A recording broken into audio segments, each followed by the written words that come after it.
दोस्तों, मैं डॉक्टर संतोष फिर से एक बार आपके सामने आज और एक महत्वपूर्ण वीडियो के साथ उपस्थित हुआ हूं। हमने अल्फाबेटिकल लेटर आई में कदम रखा है। इस जो अल्फाबेटिकल लेटर आई का महत्वपूर्ण दवाई है इंसुलिनम, आपको पता होगा क्योंकि मैंने इस दवाई के बारे में अपने डायबिटीज वाले वीडियो में बहुत बार जिक्र किया है और आपने भी सुना होगा शायद। इंसुलिनम बहुत ही जबरदस्त यूज होता है, होम्योपैथी का मेडिसिन जो कि इंसुलिन से टक्कर देता है। तो आज उसके बारे में कुछ जानेंगे। उसके साथ साथ डायबिटीज से रिलेटेड कुछ ऐसे डाउट्स है लोगों के मन में, वो भी मैं क्लियर करूंगा। तो मैं ये चाहता हूं कि आप सब लोग वीडियो को शुरुआत से लेकर अंत तक जरूर देखिए, सबके लिए कुछ ना कुछ है। तो शुरुआत करते हैं। सबसे पहले मैं आपको बता देता हूं, जो लोग नए हैं डायबिटीज के बारे में बहुत ही कम जानते हैं, मैं ये बता देना चाहता हूं कि डायबिटीज क्यों होता है। एक सिंपल सी बात है, जो भी हम कार्बोहाइड्रेट वाला खाना खाते हैं वो अंत में डाइजेस्ट होकर शुगर में कन्वर्ट होता है। तो वो शुगर, उसका काम क्या है, ब्लड स्ट्रीम से, खून से हमारे बॉडी के जो सेल्स है, खास करके मसल सेल्स, वहां पर जाकर एनर्जी में कन्वर्ट होता है, जिससे हमें शक्ति मिलती है। और इसमें कौन मदद करता है? इसमें मदद करता है इंसुलिन, जो कि पैनक्रियाज नामक जो ऑर्गन होता है उसके अंदर एक बीटा सेल्स होते हैं, उससे सीक्रेट होता है इंसुलिन। आइसोलेट सेल्स बोलते हैं, उससे इंसुलिन सीक्रेट होता है और ये इंसुलिन स्टिमुलेट करता है सेल को जाकर, जिससे ये कैरियर के रूप में ग्लूकोज को लेकर ब्लड स्ट्रीम से सेल तक पहुंचाता है और वहां पर एनर्जी प्रोडक्शन होता है, जिससे हमें ताकत मिलती है कोई भी काम करने को, हमारे मसल्स को शक्ति मिलती है। लेकिन मान लो किसी कारणवश इंसुलिन या तो नहीं पैदा होता पैनक्रियाज में, या फिर वो सेल तक नहीं पहुंचा पाता ग्लूकोज को, तो उस हालत में ब्लड स्ट्रीम में ग्लूकोज की मात्रा बढ़ जाती है और यही कंडीशन कहलाता है डायबिटीज। लेकिन एक बात ध्यान से सुनिएगा, वो तमाम कंडीशन जहां पर ब्लड स्ट्रीम में ग्लूकोज बढ़ जाता है, डायबिटीज नहीं होता।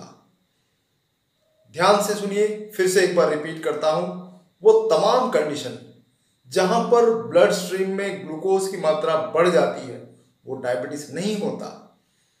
बहुत सारे ऐसे क्रिटिकल कंडीशन आते हैं, बहुत सारे ऐसे बीमारी की हालात होती है जहां पर हमारी बॉडी को एनर्जी की जरूरत पड़ती है।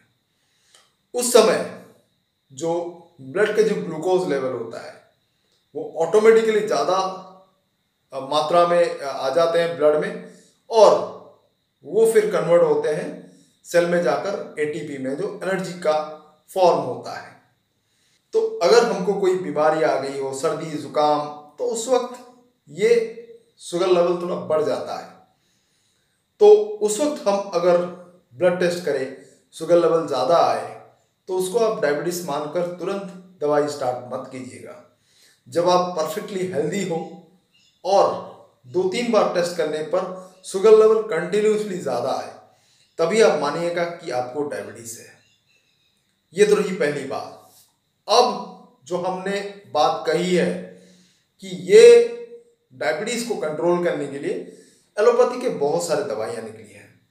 मैं इंसुलिन जो होम्योपैथिक दवाई, उसको बताने से पहले कुछ आपको हिंट्स दे देता हूं कि ये डायबिटीज क्या है और जो एलोपैथिक दवाइयाँ यूज होती है वो आमतौर पर कैसे यूज होती है, उनका मोड ऑफ एक्शन क्या है, थोड़ा सा मैं बता दूंगा आपको।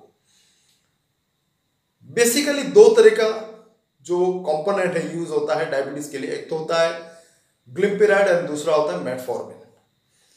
ग्लिम्पिराइड का मेन एक्शन कैसा है पता है आपको? जो इंसुलिन सीक्रेशन कम हो गया है उसको पैनक्रियाज को स्टिमुलेट करके वो उसकी कैपेसिटी को बढ़ाता है, ताकि ज्यादा से ज्यादा इंसुलिन सीक्रेट हो और ब्लड का जो ग्लूकोज वो ज्यादा मात्रा में चला जाए सेल को, या फिर ग्लाइकोजन में कन्वर्ट होकर मसल में रहे। अब ये प्रोसेस भी है। आप पूछेंगे कि ग्लूकोज क्या है, ग्लाइकोजन क्या है? ग्लूकोज एक फंडामेंटल चीज है जो कि ऑक्सीडेशन के पास कार्बोहाइड्रेट का निकलता है। वो अगर ज्यादा मात्रा में आ जाए एक हेल्दी इंसान में, तो उसको कंट्रोल करने के लिए इंसुलिन क्या करता है, उसको ग्लाइकोजन में कन्वर्ट करता है। उसको बोलते हैं ग्लाइकोजेनेसिस। जी हाँ दोस्तों, ग्लाइकोजेनेसिस, जिससे ग्लाइकोजन फॉर्मेशन होता है और वो ग्लूकोज से होता है। अंत में ग्लाइकोजन जाकर कहाँ स्टोर होता है, लीवर के सेल में या फिर मसल्स के सेल में। जब जरूरत पड़े बॉडी को, ये ग्लाइकोजन फिर ग्लूकोज में कन्वर्ट हो सकता है। पहले ग्लूकोज 1 फॉस्फेट, फिर ग्लूकोज 6 फॉस्फेट, फिर ग्लूकोज में कन्वर्ट होकर जरूरी समय पर यूज होता है। लेकिन ये जो डायबिटीज का जो डिजीज है, इसमें ये सारे जो गड़बड़ हो जाते हैं, प्रॉपरली यूटिलाइजेशन नहीं हो पाता, ग्लूकोज ठीक से ग्लाइकोजन में कन्वर्ट नहीं हो पाती और सेल में नहीं पहुंच पाती, जिससे एनर्जी प्रोडक्शन होता है। अब एलोपैथिक दवाई ये क्या करती है, दो तरह का मैंने कहा है। ग्लिम्पिराइड वो करते हैं ज्यादा से ज्यादा स्टिमुलेट करने के लिए इंसुलिन, पैनक्रियास को स्टिमुलेट करती है। दूसरी तरफ से मेटफॉर्मिन क्या करता है कि जो ग्लूकोज की मात्रा ब्लड में बढ़ जाती है, उसको कंट्रोल करने की मदद करती है इंटेस्टाइन के लेवल पर। जब ज्यादा से ज्यादा ग्लूकोज अब्सॉर्ब होगा इंटेस्टाइन में, वो आकर ब्लड स्ट्रीम में आएगा, वो उस प्रोसेस को धीमा कर देता है। और उसका और भी एक कारण है, वो जाकर स्टिमुलेट करता है सेल को कि वो इंसुलिन को पहचाने ठीक तरह से। और जो उसके जो बैर भाव आ जाती है कुछ ऐसे क्षेत्र में जहां पर इंसुलिन होने के बावजूद वो सेल तक नहीं पहुंच पाता, क्योंकि सेल के कुछ स्ट्रक्चर्स होते हैं जो इंसुलिन को पहचानते नहीं है।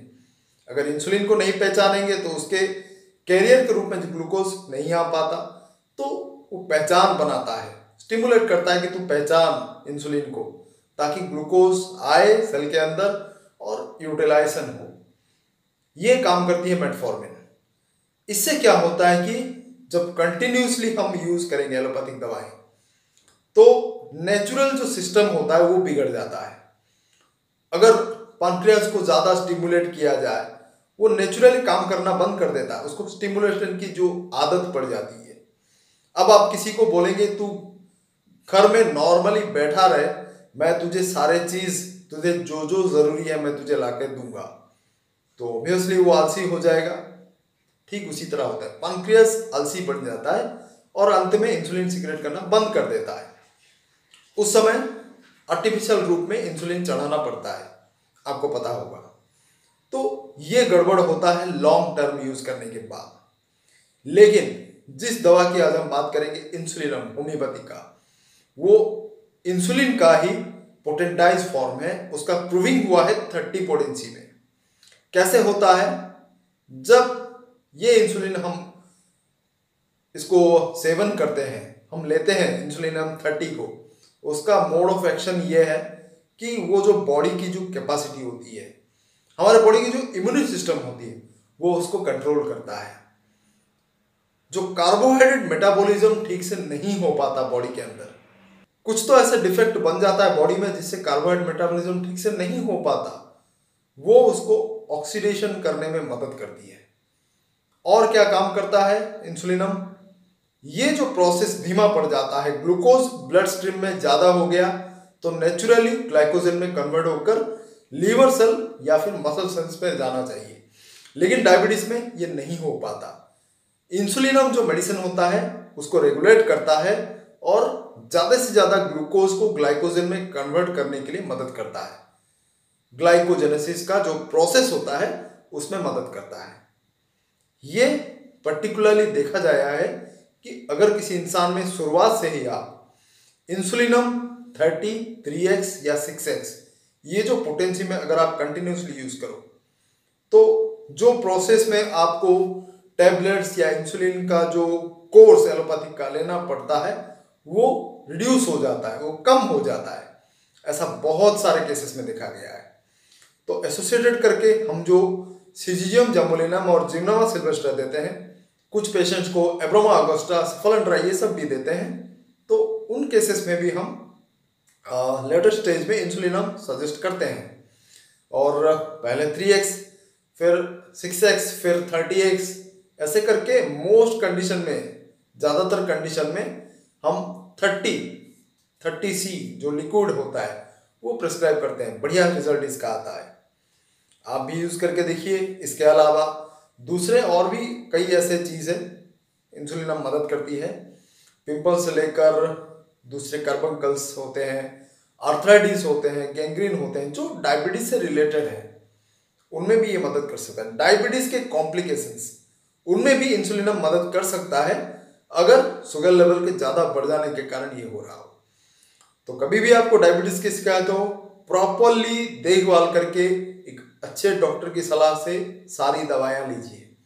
तुरंत एलोपैथिक दवाइयाँ बंद मत कीजिए अगर आप लॉन्ग टाइम से इनको यूज कर रहे हैं।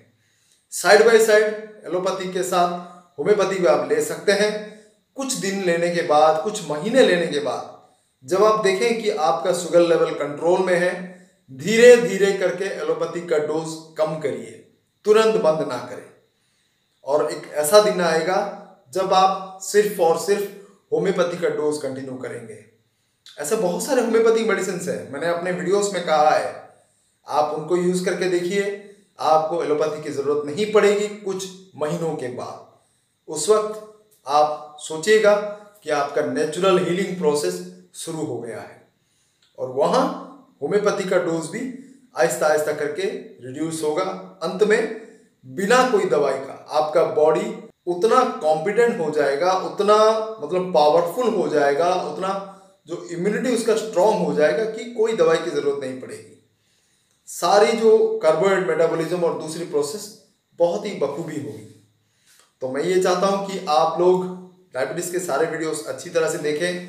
फिर भी अगर आपको कोई डाउट है तो मुझे ज़रूर इस कमेंट बॉक्स में लिखिए, मैं आपको बिल्कुल उसका जवाब दूंगा। तो आज के लिए बस इतना ही, बहुत बहुत धन्यवाद। आई होप सो कि इतनी सिंपल लैंग्वेज में आप लोगों ने समझ लिया होगा। फिर भी अगर आप नहीं समझे तो और भी वीडियो बनाएंगे, डोंट वरी, बिल्कुल फिक्र करने की ज़रूरत नहीं। आप बस क्या डाउट है कमेंट बॉक्स में लिखिए। तो आज के लिए बस इतना ही। Keep sharing all my videos और देखते रहिए, कीप वॉचिंग। ऐसे और भी बहुत सारे वीडियोस आने वाले दिनों में प्रेजेंट करने वाला हूँ, तो देखते रहिए। Good night to all.